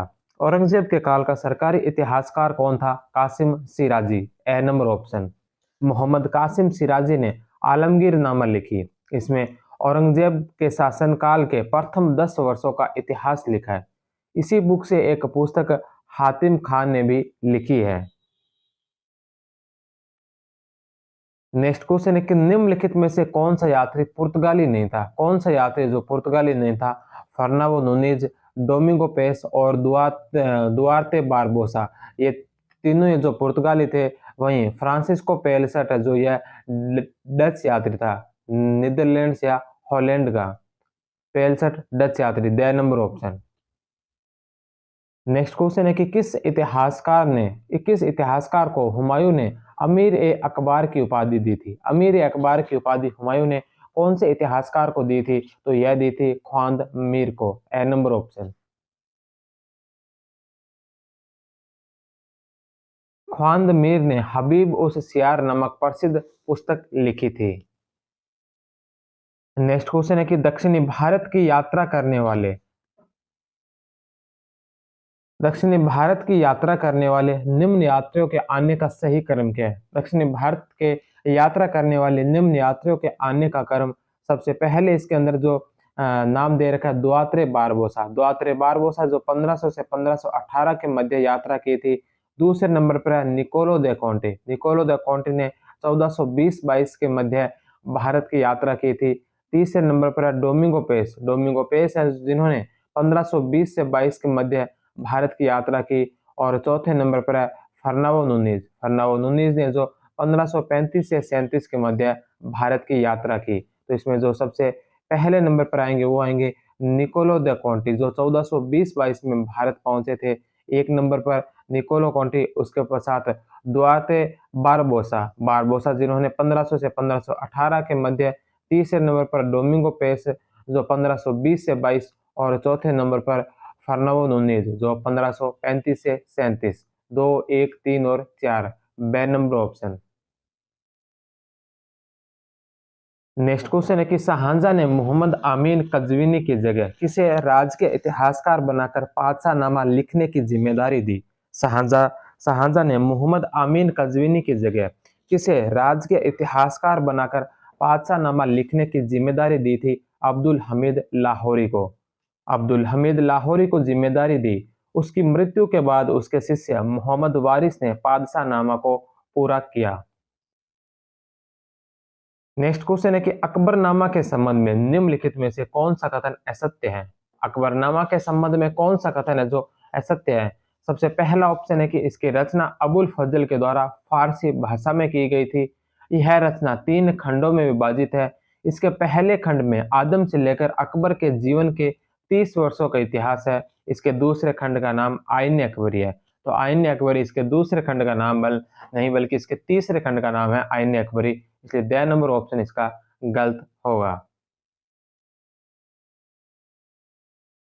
नेक्स्ट क्वेश्चन है कि अलब्रूनी अलब्रूनी के संबंध में कौन कौन से कथन है जो सही है? अलब्रूनी के संबंध में कौन से कथन सत्य है? पहला ऑप्शन है कि उसने अरबी भाषा में किताब उल हिंद की रचना की। अलब्रूनी ने अरबी भाषा में किताब उल हिंद की रचना की थी। इस पुस्तक में 80 अध्याय है। तो 1 और 2 दोनों सही है। तीसरा कि वह संस्कृत को एक आसान भाषा बताता है। तो वह संस्कृत को आसान भाषा नहीं, बल्कि उसने संस्कृत को कठिन बताया था। इसलिए 3 नंबर इसका गलत होगा। उसने वर्ण व्यवस्था की जानकारी नहीं दी। तो उसने वर्ण व्यवस्था की जानकारी दी है। 4 नंबर ऑप्शन भी इसका गलत है। सही कथन पूछे हैं पहला और दूसरा, 1 और 2 बे नंबर ऑप्शन। नेक्स्ट क्वेश्चन है कि इब्न बतूता के संबंध में कौन कौन से कथन सही नहीं है? इब्न बतूता के संबंध में कौन कौन से कथन है जो सत्य नहीं है, अर्थात असत्य कथन कौन सा है? पहला कि वह मोरक्को का निवासी था। तो इब्न बतूता मोरक्को का निवासी था, ये बात सही है। उसने अरबी में रिहला नाम से यात्रा वृत्तांत लिखा था। इब्न बतूता ने अपना जो यात्रा वृत्तांत है वो अरबी भाषा में रिहला या रेहला नाम से लिखा था, यह भी सत्य है।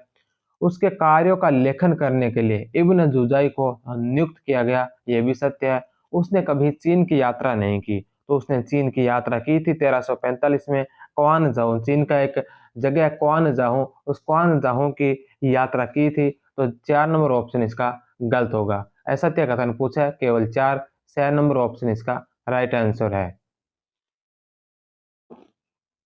नेक्स्ट क्वेश्चन है कि मुगल कालीन अमीर दानिशमंद खान को विलियम हॉर्वे के रक्त परिसंचरण की खोज, पियरे गेसेंडी और देकार्ते के दर्शन की जानकारी देने वाला विदेशी यात्री कौन था?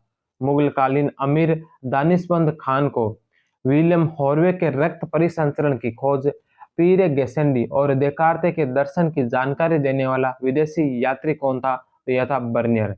6 नंबर ऑप्शन। नेक्स्ट क्वेश्चन है कि निम्नलिखित में से कौन सी रचना अकबर के काल में नहीं लिखी गई? कौन सी रचना जो अकबर के काल में नहीं लिखी गई थी? पहली तारीख अल्फी, दूसरी नफाइस उल मासिर और तीसरी अकबरनामा। ये तीनों ही हैं जो अकबर के काल में लिखी गई थी। वहीं चौथे नंबर जो है मुंतखब उल लुआब है, जो औरंगजेब के काल में खफी खां के द्वारा लिखी गई थी। The number option. Next question है कि निम्नलिखित में से किसने मुगल कालीन शहरों को शिविर नगर कहा? मुगल कालीन शहरों को शिविर नगर किसने कहा था? बर्नियर ने। ए नंबर ऑप्शन। नेक्स्ट क्वेश्चन है कि जहांगीर की आत्मकथा तुजू के जहांगीरी की प्रस्तावना किसने की? तुजू के जहांगीरी जो जहांगीर की आत्मकथा है, इसकी प्रस्तावना किसके द्वारा लिखी गई थी? मोहम्मद हादी के द्वारा। बे नंबर ऑप्शन। जहांगीर ने राज्यारोहण से लेकर शासन के 16वें वर्ष तक का इतिहास स्वयं लिखा। दक्कन से लौटने के बाद आगे की जानकारी मोतमिद खान ने लिखी। 19वें वर्ष की जानकारी जहांगीर ने बोलकर लिखवाई। मोतमिद खान की पुस्तक इकबालनामा ए जहांगीरी में भी यह हिस्सा दर्ज है। बादशाह मोहम्मद शाह के काल में मोहम्मद हादी ने इसकी प्रस्तावना लिखी और इस पुस्तक को पूरा किया। नेक्स्ट क्वेश्चन है, निकोलाउ मनुची के संबंध में कौन से कथन सही नहीं है? निकोलाउ मनुची के संबंध में कौन से कथन है जो सही नहीं है? पहला कि यह एक इटालियन चिकित्सक था जिसकी मृत्यु मद्रास में हुई। यह एक इटालियन चिकित्सक था जिसकी मृत्यु है जो मद्रास में हुई, यह सत्य है। उसकी पुस्तक स्टोरियो दो मोगोर है जो कि 5 भागों में विभाजित है, यह भी सत्य है। इसने सती प्रथा का उल्लेख नहीं किया, तो इसने सती प्रथा का उल्लेख किया है, 6 नंबर ऑप्शन गलत होगा। और चौथा है कि यह पुरंदर की संधि के समय उपस्थित था, तो यह भी सही है। असत्य कथन कौन सा है? 6 नंबर ऑप्शन। नेक्स्ट क्वेश्चन है कि फिरोज शाह तुगलक ने बहुत से संस्कृत पुस्तकों का फारसी में अनुवाद करवाकर उसका नाम क्या रखा? फिरोज शाह तुगलक ने बहुत सी संस्कृत पुस्तकों का फारसी में अनुवाद करवाकर उनका नाम क्या रखा था? दलाइल ए फिरोज शाही, ए नंबर ऑप्शन। नेक्स्ट क्वेश्चन है कि निम्नलिखित में से किस मध्यकालीन ग्रंथ में भारत में सबसे मध्य कौन से मध्यकालीन ग्रंथ में जो भारत में सबसे पहले चरखे का वही विवरण मिलता है? कौन सा मध्यकालीन ग्रंथ जिसमें भारत में सबसे पहले चरखे का विवरण मिलता है? तो यह मिलता है फुतुह उस सलातीन में। फुतुह उस सलातीन यह ख्वाजा अब्दुल मलिक इसामी की पुस्तक है। नेक्स्ट क्वेश्चन है, मुंतखब उत तवारीख के संबंध में निम्नलिखित में से कौन सा कथन सही नहीं है? मुंतखब उत तवारीख के संबंध में कौन सा कथन सही नहीं है? सबसे पहला है कि इसकी रचना बदायूनी ने की थी। मुंतखब उत तवारीख की रचना बदायूनी के द्वारा की गई थी। इसमें गजनवियों के काल से अकबर के 40वें वर्ष तक का इतिहास लिखा गया। यह पुस्तक 3 भागों में बंटी हुई है। प्रथम भाग में सुबुक्तकीन से हुमायूं की मृत्यु तक का विवरण है। तो प्रथम भाग में सुबुक्तकीन से बाबर की मृत्यु तक का विवरण है। तो बाबर की मृत्यु तक का नहीं बल्कि हुमायूं की मृत्यु तक का विवरण मिलता है। द नंबर ऑप्शन इसका गलत होगा। सुबुक्तकीन ने हुमायूं की मृत्यु तक का विवरण लिखा। दूसरे भाग में अकबर के शासनकाल की जानकारी है। तीसरे भाग में अकबर के दरबार से संबंधित शेखों, दार्शनिकों, विद्वानों, चिकित्सकों आदि का विवरण मिलता है। नेक्स्ट क्वेश्चन है कि निम्नलिखित रचनाओं और उनके लेखकों को सुमेलित कीजिए। निम्नलिखित रचनाओं और उनके लेखकों को सुमेलित कीजिए। सबसे पहली जो पुस्तक है वो है फुतुहात आलमगीरी। फुतुहात आलमगीरी जो ईश्वरदास नागर की रचना है। दूसरे नंबर पर है नुस्खा ए दिलखुशा। नुस्खा ए दिलखुशा की जो रचना की थी यह की थी भीमसेन के द्वारा। तीसरे नंबर पर है चहार चमन। चहार चमन ग्रंथ की रचना की गई थी चंद्रभान ब्राह्मण के द्वारा। और चौथे नंबर पर है खुलासात उत तारीख। खुलासात उत तारीख जो ग्रंथ है यह सुजान राय भंडारी का ग्रंथ है। CADB, बे नंबर ऑप्शन। ईसरदास नागर इतिवर्त फुतुहात आलमगीरी औरंगजेब के 1698 तक के शासनकाल की घटनाओं का विवरण देता है। 1657 से 98 के बीच राजपूताना और मालवा की घटनाओं का यह एक प्रामाणिक स्रोत है। नुस्खा ए दिलखुशा औरंगजेब के काल का इतिवृत्त है। भीमसेन बुरहानपुर के थे। चहार चमन से शाहजहां की शासन प्रणाली का विवरण मिलता है। इसे चंद्रभान ब्राह्मण ने लिखा। खुलासात उत तारीख को पटियाला के सुजान राय भंडारी ने लिखा। यह औरंगजेब का समकालीन इतिहासकार था। इस पुस्तक में पांडवों से लेकर शाहजहां की मृत्यु तक का इतिहास मिलता है। नेक्स्ट क्वेश्चन है कि किस मध्यकालीन यात्री का कहना था कि भारत में मध्य स्थिति के लोग नहीं हैं? किस मध्यकालीन यात्री का कहना था कि भारत में मध्य स्थिति के लोग नहीं हैं? बर्नियर, ए नंबर ऑप्शन। बर्नियर के अनुसार अनुसार गरीबों में सबसे गरीब तथा अमीरों में सबसे अमीर व्यक्ति के बीच नाम मात्र का कोई भी सामाजिक समूह वर्ग नहीं था। वह बहुत विश्वास से कहता है कि भारत में मध्य स्थिति के लोग नहीं थे। नेक्स्ट क्वेश्चन है कि किस विदेशी यात्री ने विजयनगर को रोम जितना विशाल बताया? कौन से विदेशी यात्री ने विजयनगर को रोम जितना विशाल बताया था? तो यह बताया था डोमिंगो पेंस ने। डोमिंगो पेंस ने विजयनगर को जो रोम जितना विशाल बताया था। ए नंबर ऑप्शन। विजयनगर शहर का वर्णन करते हुए डोमिंगो पेस लिखता है कि इस शहर का परिमाप मैं यह नहीं लिख रहा हूँ क्योंकि यह एक स्थान से पूरी तरह नहीं देखा जा सकता, पर मैं एक पहाड़ पर चढ़ा जहाँ से मैं इसका एक भाग देख पाया। मैं इसे पूरी तरह से नहीं देख पाया क्योंकि यह कई पर्वत श्रृंखलाओं के बीच में स्थित है। वहां से मैंने जो देखा वह मुझे रोम जितना विशाल प्रतीत हुआ है। नेक्स्ट क्वेश्चन है कि निम्नलिखित में से किस मध्यकालीन इतिहासकार ने अपनी रचना में अमेरिका की खोज का उल्लेख किया है? कौन से मध्यकालीन इतिहासकार है जिन्होंने अपनी रचना में अमेरिका की खोज का उल्लेख किया है? तो यह किया है अबुल फजल ने। अबुल फजल ने अकबरनामा में अमेरिका की खोज का उल्लेख किया है। नेक्स्ट क्वेश्चन है ताज उल मासिर। ताज उल मासिर के संबंध में निम्नलिखित कथनों पर विचार कीजिए। ताज उल मासिर के संबंध में निम्नलिखित कथनों पर विचार कीजिए। इनमें से बताइए कौन कौन से कथन है जो सही है। पहला कि इसकी रचना ताजुल मासिर की रचना निजामी के द्वारा की गई थी। इसमें 1192 से 1228 तक की घटनाएं दर्ज है। इसमें अरबी और फारसी दोनों भाषाओं का प्रयोग किया गया है। तो तीनों ही ऑप्शन इसके राइट होंगे। The number option.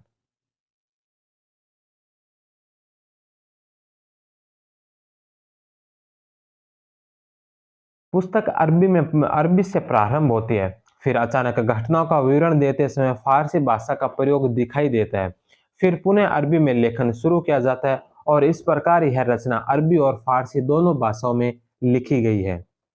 Next question है सल्तनतकालीन डाक व्यवस्था का विस्तृत विवरण किस मध्यकालीन यात्री ने दिया? सल्तनतकालीन डाक व्यवस्था का विस्तृत जो विवरण है कौन से मध्यकालीन यात्री ने दिया था? इब्न बतूता ने। बे नंबर ऑप्शन। मोरक्को के तंजीर में जन्मे विदेशी यात्री इब्न बतूता ने तुगलककालीन डाक व्यवस्था का विस्तृत विवरण दिया है। नेक्स्ट क्वेश्चन है कि निम्नलिखित यात्रियों को वह उनके मूल स्थानों में से सुमेलित कीजिए। निम्नलिखित यात्रियों को वह उनके मूल स्थानों को जो सुमेलित कीजिए। सबसे पहले नंबर पर है एंटोनियो मॉन्सेरेट। एंटोनियो मॉन्सेरेट जो है यह आए थे पुर्तगाल से, यह पुर्तगाली यात्री थे। दूसरे नंबर पर है इब्न बतूता। इब्न बतूता जो मोरक्को के निवासी थे। तीसरे नंबर पर है बर्नियर। बर्नियर जो फ्रांस से आए थे। और चौथे नंबर पर है लुडविको दे बार्थेमा। लुडविको दे बार्थेमा जो इटली के निवासी थे। डी, ए, बी और सी 6 नंबर ऑप्शन। नेक्स्ट क्वेश्चन है निम्नलिखित कथनों पर विचार कीजिए। पहला कथन है कि खुलासात उत तवारीख की रचना सुजान राय भंडारी ने की थी। खुलासात उत तवारीख की रचना जो सुजान राय भंडारी के द्वारा की गई, इसमें पांडुओं से लेकर शाहजहां की मृत्यु तक का इतिहास है। तो दोनों ही ऑप्शन सही है। The number option. Next question है कि निम्नलिखित में से किसने दिल्ली में एक पुस्तकालय बैतुल उलूम की स्थापना की? किसने जो दिल्ली में एक पुस्तकालय बैतुल उलूम की स्थापना की थी? तो यह की थी जेबुनिसा के द्वारा। बे नंबर ऑप्शन। औरंगजेब की शहजादी जेबुनिसा ने बैतुल उलूम की स्थापना की। इसे जन्मजात कवित्री कहा जाता है। अकबर की धायमा महाम अंगा ने दिल्ली में मदरसा ए बेगम नामक स्कूल खुलवाया था। नेक्स्ट क्वेश्चन है कि मिनहाज ने तबकात नासिरी में किसे दिल्ली का सबसे आदर्श सुल्तान बताया? मिनहाज ने तबकात नासिरी में किसे दिल्ली का सबसे आदर्श सुल्तान बताया था? नसीरुद्दीन महमूद को। 6 नंबर ऑप्शन। नेक्स्ट क्वेश्चन है कि निम्नलिखित में से कौन सी रचनाएं अब्दुल रहीम खान खाना की है? कौन सी रचनाएं जो अब्दुल रहीम खान खाना की है? तो अब्दुल रहीम खान खाना की जो रचनाएं हैं वह श्रृंगार सोरठ के अलावा बरवे नायिका भेद और रहीम सतसई 1, 2 और 3। ए नंबर ऑप्शन। श्रृंगार सोरठ, बरवे नायिका भेद व रहीम सतसई खान खाना की रचनाएं हैं। चहार चमन है जो चंद्रभान ब्राह्मण की और रामचंद्रिका जो केशवदास की रचना है। केशवदास को रामचंद्र शुक्ल ने कठिन काव्य का प्रेत कहा है।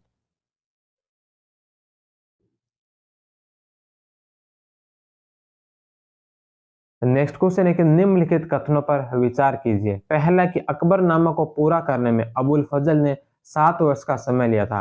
अकबरनामा जो अबुल फजल ने 7 वर्षों में पूर्ण किया था, यह सही है। अकबरनामा की भाषा फारसी थी, तो दोनों ही ऑप्शन इसके सही होंगे। 6 नंबर ऑप्शन। नेक्स्ट क्वेश्चन है कि हितोपदेश का फारसी में अनुवाद किसने किया। हितोपदेश का फारसी में अनुवाद किसने किया था। हितोपदेश का फारसी में अनुवाद किया था ताजुल माली के द्वारा। ए नंबर ऑप्शन। नेक्स्ट क्वेश्चन है कि फारसी के कवियों में निम्नलिखित में से किसे भारत का सादी कहा गया। फारसी के कवियों में किसे जो भारत का सादी कहा था, तो भारत का सादी कहा गया था अमीर हसन दहलवी को। अमीर हसन दहलवी, बे नंबर ऑप्शन। नेक्स्ट क्वेश्चन है कि निम्नलिखित में से कौन सा ग्रंथ अकबर कालीन नहीं है। कौन सा ग्रंथ है जो अकबर कालीन नहीं है। बादशाहनामा। बादशाहनामा जो शाहजहां कालीन है। इसके अलावा अकबरनामा, तारीख बुदायनी और तबकात अकबरी, ये तीनों अकबर कालीन ग्रंथ है। नेक्स्ट क्वेश्चन है कि निम्नलिखित में से अलबरूनी की कौन सी पुस्तक है दबाव से संबंधित है। अलबरूनी की कौन सी पुस्तक है जो दबाव से संबंधित है, तो यह किताब उस सैयदाना, बे नंबर ऑप्शन। अलबरूनी की प्रमुख रचना किताबुल हिंद तहकीक हिंद थी। किताब उस सैयदाना में दबाव पर किताब अल तहफी एस्ट्रोलॉजी पर किताब है। नेक्स्ट क्वेश्चन है कि निम्नलिखित यात्रियों के भारत आगमन के समय मुगल शासकों में कौन सुमेलित नहीं है। निम्नलिखित यात्रियों के भारत आगमन के समय मुगल शासकों में कौन सुमेलित नहीं है, तो एबे केरे जो शाहजहां के समय, एबे केरे शाहजहां के समय नहीं बल्कि एबे केरे जो है औरंगजेब के समय भारत आया था। फ्रे सेबेस्टियन मैनरिक जो शाहजहां के समय, जेमेली केरेरी औरंगजेब के समय, पिएट्रो डेला वेले जहांगीर के समय। तो बे, से और दे तीनों सुमेलित है। एबे केरे शाहजहां के समय नहीं बल्कि औरंगजेब के समय भारत आया था। ए नंबर सुमेलित नहीं है। एबे केरे एक फ्रेंच यात्री था जो 1672 से 74 के दौरान औरंगजेब के समय भारत आया। उसकी पुस्तक है द ट्रेवल्स ऑफ एबे केरे in India and the near east, 1672-74। फ्रे सेबेस्टियन मैनरिक एक पुर्तगाली यात्री था जो शाहजहां के काल में लगभग 1629 से 42 तक बंगाल में रहा था। उसने अपने यात्रा वृत्तांत द ट्रेवल्स ऑफ सेबेस्टियन मैनरिक 1629 से 43 में 1628 की एक घटना जिसमें बंगाल में एक मुस्लिम द्वारा मोर को मारने पर सिकदार द्वारा उसके गिरफ्तार करने की जानकारी दी गई है। जेमेली जेमेली करेरी एक इटालियन यात्री था जो औरंगजेब के समय 1695 में भारत आया था। और पिएट्रो डेला वेले एक इटालियन संगीतकार था जो 1623 ईस्वी में जहांगीर के काल में दमन और फिर सूरत पहुंचा था। नेक्स्ट क्वेश्चन है कि वह विदेशी यात्री जिसकी पत्नी की मृत्यु के बाद वह उसके शव को मम्मीफाइड का रूप अपनी यात्राओं के दौरान साथ लेकर चलता था, तो वह विदेशी यात्री कौन था। वह था पिएट्रो डेला वले। वह 1623 में सूरत पहुंचा। उसने कुछ माह पूर्व ही ईरान या हॉर्मुज की खाड़ी के निकट उसकी दूसरी पत्नी मारियुसिया की मृत्यु हो गई थी। नेक्स्ट क्वेश्चन है कि इब्न बतूता ने किस सुल्तान के बारे में लिखा है। इब्न बतूता ने कौन से सुल्तान के बारे में लिखा है कि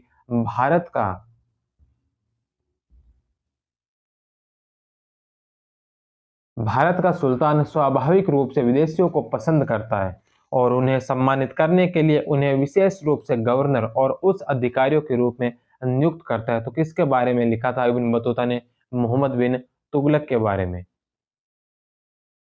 नेक्स्ट क्वेश्चन है कि निम्नलिखित पुस्तकों व लेखकों के युग्म को सुमेलित नहीं है। निम्नलिखित पुस्तकों और उनके लेखकों के युग में कौन सा है जो सुमेलित नहीं है।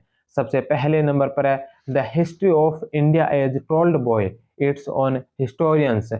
The history of India as told by its own historians, यह पुस्तक इलियट व डोसन की है, यह सही है। दूसरा the making of the Indo Islamic world, Andre Wink की पुस्तक है। तीसरी है मुगल एडमिनिस्ट्रेशन, जदुनाथ सरकार की है।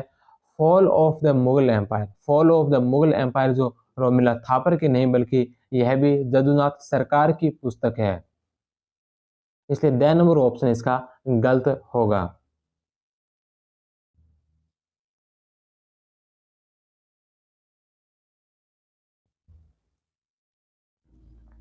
Fall of the Mughal empire Jadunath Sarkar Elliot Dawson ने अपनी पुस्तक सीरीज में मध्ययुगीन भारत के बहुत से फारसी स्रोतों को एकत्रित कर उनको अनुवादित कर संक्षेप में प्रस्तुत किया है।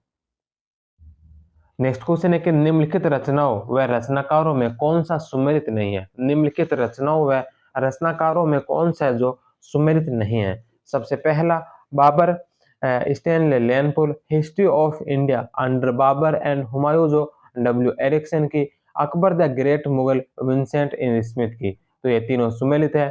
चौथे नंबर पर है the religious policy of the Mughal empires, the religious policy of the Mughal empires जो सतीश चंद्र की नहीं बल्कि एस.आर. शर्मा की है, श्री राम शर्मा की पुस्तक है, इसलिए द नंबर ऑप्शन इसका सुमेलित होगा।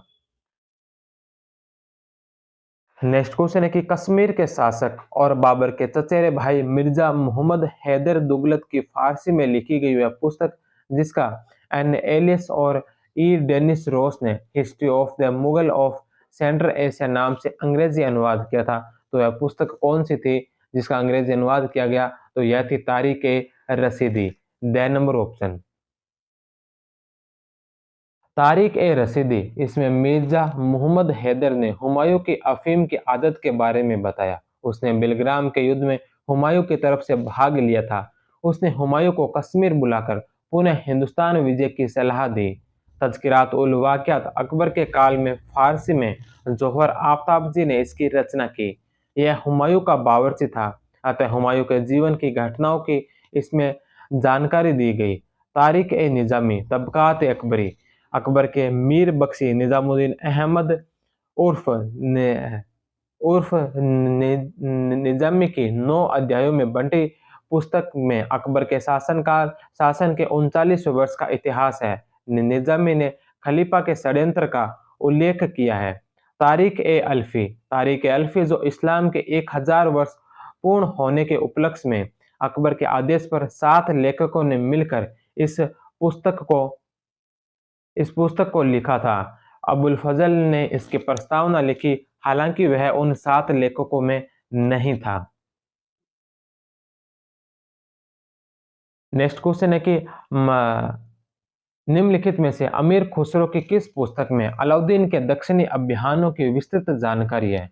अमीर खुसरो की कौन सी पुस्तक के अंदर है जो अलाउद्दीन के दक्षिणी अभियानों की विस्तृत जानकारी है? तो यह खजाइन उल फतूह के अंदर, द नंबर ऑप्शन।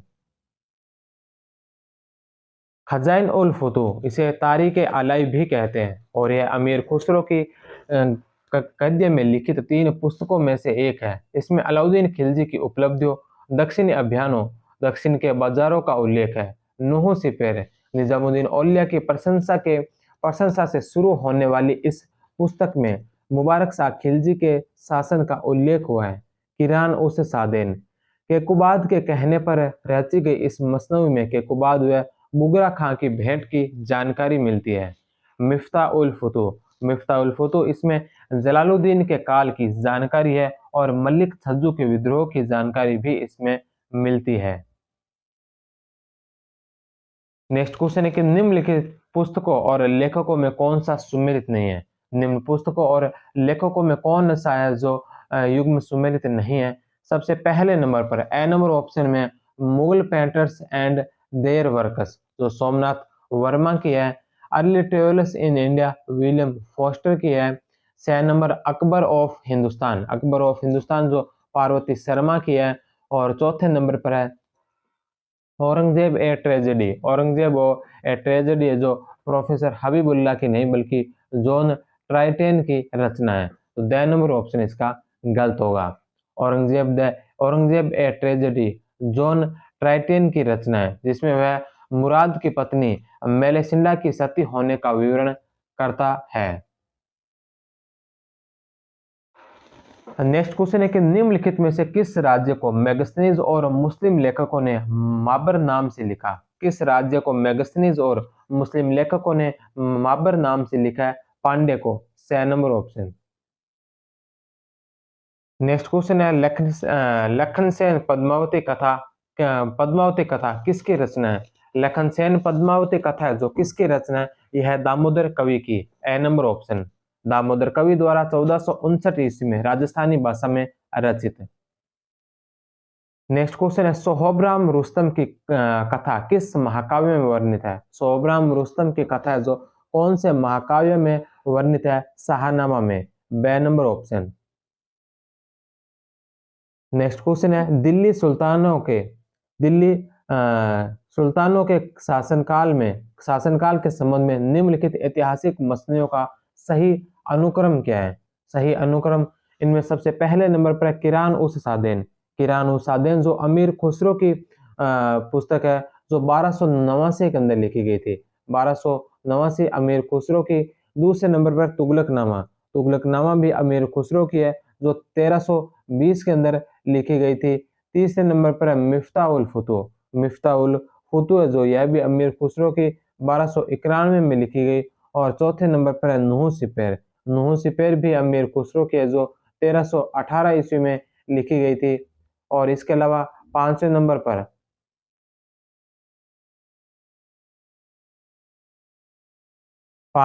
पर देवल रानी खिज्र खां जो देवल रानी जो गुजरात के करणदेव द्वितीय की पुत्री थी और खिज्र खां जो अलाउद्दीन खिलजी का सबसे बड़ा बेटा था।